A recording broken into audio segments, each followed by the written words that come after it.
Hello दोस्तों, आज हम करेंगे मैथ के महत्वपूर्ण प्रश्न को हल। आइए शुरू करते हैं प्रश्न को हल करना। यहाँ पर प्रश्न में दिया है कि 60 छात्रों की कक्षा में 40% केवल हिंदी, 25% केवल अंग्रेजी व बाकी छात्र दोनों भाषा बोल सकते हैं। तो कितने छात्र अंग्रेजी बोल सकते हैं? तो यहाँ पर प्रश्न में दिया है कि एक कक्षा में 60 छात्र हैं और 60 छात्रों में से 40% छात्र ऐसे हैं जो केवल हिंदी बोल सकते हैं और 25% छात्र ऐसे हैं जो केवल अंग्रेजी बोल सकते हैं। वे हिंदी नहीं बोल सकते, केवल अंग्रेजी बोल सकते हैं और बाकी छात्र ऐसे हैं जो दोनों भाषाएं बोल सकते हैं। तो अब हम यहाँ पर इस प्रश्न को करेंगे वेन आरेख से। तो यहाँ पर हम एक वृत्त बना लेते हैं। ये वृत्त प्रदर्शित करेगा हिंदी बोलने वाले बच्चों का प्रतिशत। एक दूसरा वृत्त बना रही है, ये वृत्त प्रदर्शित करेगा इंग्लिश बोलने वाले बच्चों का प्रतिशत। तो यहाँ पर अब प्रश्न में क्या दे रखा है कि 40% छात्र ऐसे हैं जो केवल हिंदी बोल सकते हैं। तो यहाँ पर हम लिखेंगे 40% और आगे यहाँ पर प्रश्न में दिया है कि 25% छात्र ऐसे हैं जो केवल अंग्रेजी बोल सकते हैं। तो यहाँ पर हम लिखेंगे 25%।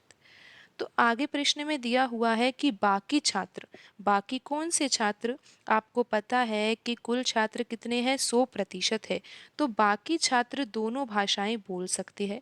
अब आप यहाँ पर समझ ही गए हो कि जो 40% छात्र है वे केवल हिंदी बोल सकते हैं और 25% छात्र ऐसे हैं जो केवल इंग्लिश बोल सकते हैं।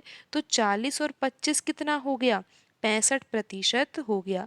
65% बच्चे ऐसे हैं जो या तो हिंदी बोलेंगे या फिर इंग्लिश बोलेंगे, यानी कि एक ही भाषा बोल सकते हैं, या फिर तो हिंदी बोलेंगे या फिर इंग्लिश बोलेंगे। लेकिन 100% में से अगर हम 65% घटा देते हैं तो क्या आता है? 35% आता है। 35% बच्चे ऐसे हैं जो बाकी छात्र हैं वो कितने हैं? 35% है और ये दोनों भाषा बोल सकते हैं। तो यहाँ पर हम बीच में क्या लिख देंगे कॉमन वाले भाग में?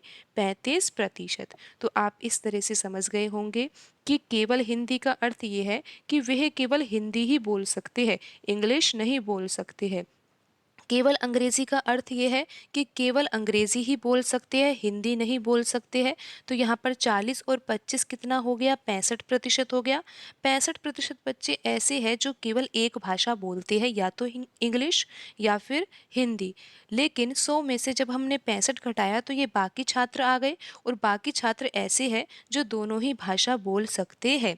तो अब हमें प्रश्न में ज्ञात करना है कि कितने छात्र हैं जो अंग्रेजी बोल सकते हैं। तो आप यहाँ पर देख रहे हो अंग्रेजी वाला जो वृत्त है वो इस तरह से है। यहाँ पर जो 35% बच्चे हैं वो अंग्रेजी भी बोल सकते हैं और हिंदी भी बोल सकते हैं। तो अंग्रेजी बोलने वाले भी तो होंगे ये 35%, और 25% तो अंग्रेजी बोलते ही बोलते हैं। तो यहाँ पर तो पूछा गया है कि अंग्रेजी बोलने वाले बच्चों का प्रतिशत, तो केवल अंग्रेजी आता तो ये 25% है, और यहाँ पर आया है कि अंग्रेजी बोल सकने वाले बच्चों का प्रतिशत, तो कितना होगा? 35 और 25 अगर हम जोड़ देते हैं तो ये कितना होगा? 60% होगा। तो 60% बच्चे ऐसे हैं जो अंग्रेजी बोल सकते हैं। और हमें तो यहाँ पर इनकी संख्या ज्ञात करनी है। तो 60 बच्चे तो कुल है, तो यहाँ पर हमें 60 का 60% निकालना होगा। आपको ये समझ में आ गया होगा कि 60% बच्चे ऐसे हैं जो अंग्रेजी बोल सकते हैं और कुल बच्चे 100% कितने हैं? 60 के बराबर है। तो यहाँ से हमें किसकी वैल्यू निकालनी है? हमें यहाँ से 1% की वैल्यू निकालेंगे तो क्या आ जाएगा? 60/100 आ जाएगा। और 60% की वैल्यू क्या आ जाएगी? 60/100 गुणा 60। तो यहाँ पर ये जीरो से ये जीरो से ये जीरो कट जाएगी। 6 का गुणा 6 से करेंगे तो कितना आ जाएगा? 36। तो 36 बच्चे ऐसे हैं जो अंग्रेजी बोल सकते हैं। ऑप्शन सी में लिखा हुआ है 36, तो यही सही आंसर होगा। आज की वीडियो में इतना ही, मिलते हैं अगली वीडियो में। धन्यवाद।